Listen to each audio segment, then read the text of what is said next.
الاسراء المعراج حضرت محمد صلی اللہ علیہ وآلہ وسلم کا رات کا سفر اور آسمانی عروج انسانی تاریخ کے عظیم ترین واقعات میں سے ایک نبی اکرم حضرت محمد مصطفیٰ صلی اللہ علیہ وآلہ وسلم کا رات کا سفر اور آسمانوں کی طرف عروج ہے۔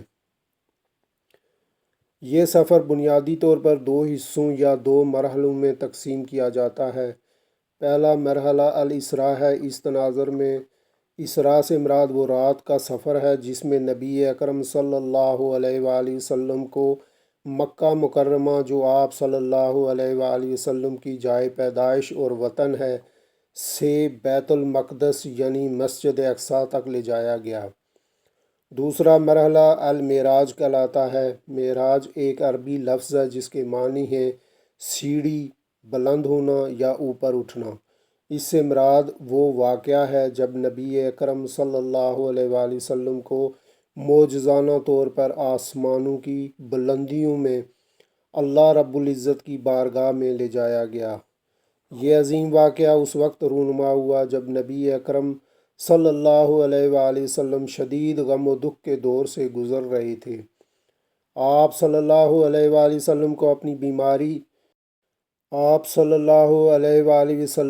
اپنی پیاری زوجہ حضرت خدیجہ رضی اللہ تعالیٰ عنہا اور اپنے مہربان چچا ابو طالب کے انتقال کا صدمہ سہنا پڑا۔ مزید برآں آپ صلی اللہ علیہ وآلہ وسلم دین اسلام کی دعوت لے کر مکے کے قریب ایک شہر طائف گئے تاکہ وہاں کے قبائل کو اللہ کا پیغام پہنچائیں، مگر وہاں کے لوگوں نے بجائے خیر مقدم کرنے کے آپ صلی اللہ علیہ وآلہ وسلم کو رد کر دیا اور ایمان کی دعوت کو ٹھکرایا۔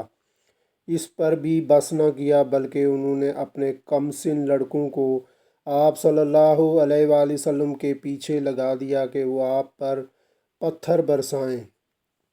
آپ صلی اللہ علیہ وآلہ وسلم کا مذاق اڑایا گیا، یہاں تک کہ آپ کو ایک کھجور کے درخت کی جھونپڑی میں پناہ لینی پڑی۔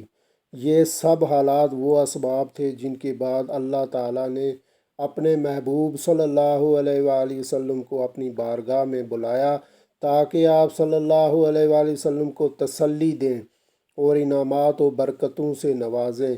اس سفر میں امت مسلمہ کو 5 وقت کی نماز کا تحفہ ملا، جنت و آسمانوں کے نظارے دکھائے گئے اور اللہ رب العزت کے عرش کی عظیم شان جلوہ گری نصیب ہوئی۔